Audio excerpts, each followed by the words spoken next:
Bună! Bună! Cum te numești? Claudia. Pare bine, Claudia. Câți ani ai, Claudia? 27. Când ai început să practici munca sexuală? La ce vârstă? La 18 ani și jumătate. În Italia, văzând alte tipe trans, am început să am zis că ar fi bine să fac și eu ceva, pentru că nu aveam bani și alte condiții. Cum a fost perioada de pandemie cu COVID-19 pentru tine ca femeie trans și lucrătoare sexuală? Foarte grea, pentru că nu am avut clienți, nu s-a putut munci, pentru că trebuie să stăm în casă, dar am trecut cu bine peste.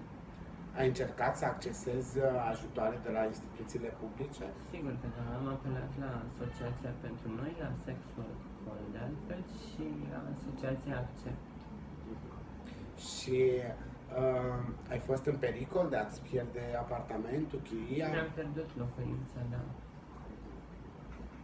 Și ce sfat le dai noilor fete care vor să practice munca sexuală?